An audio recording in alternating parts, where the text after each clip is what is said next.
Asia কাপে আজকে মোট ২ টো ম্যাচ অনুষ্ঠিত হবে। যেখানে গ্রুপ 1 এর ম্যাচে আজকে সংযুক্ত আরব আমিরাতের বিপক্ষে মাঠে নামতে যাচ্ছে ওমান। যে ম্যাচটি আবুধাবিতে সন্ধ্যা ৬ টায় অনুষ্ঠিত হবে এবং 2nd ম্যাচে কিন্তু দুবাইয়ে গ্রুপ বি তে শ্রীলঙ্কার বিপক্ষে মাঠে নামবে হংকং।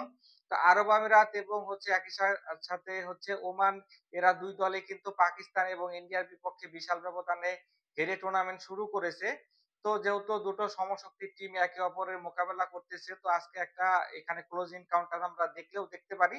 তবে আমি এখানে ওমান থেকে কিছুটা আরব আমিরাতকে এগিয়ে রাখবো। কারণ আরব আমিরাত কিন্তু আবুধাবিতে অনেক ম্যাচই খেলে এবং তাদের কিন্তু এক্সপেরিয়েন্স একজন টি-টোয়েন্টি ব্যাটসম্যান রয়েছে। এখানে হচ্ছে মোহাম্মদ ওয়াসিম এবং তিনি ক্যাপ্টেনও। তো তার জন্য কিন্তু আমি এখানে আরব আমিরাতকে কিছুটা এগিয়ে রাখবো।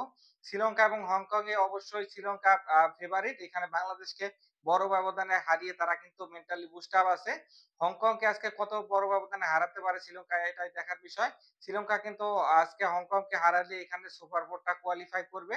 শ্রীলঙ্কা চাইবে যে বড় ব্যবধানে এখানে হংকংকে হারিয়ে দেওয়ার জন্য। আগামীকালকে কিন্তু বাংলাদেশ এবং আফগানিস্তানের গুরুত্বপূর্ণ ম্যাচ রয়েছে। তো ওই ম্যাচটা নিয়ে পরে আসতেছি।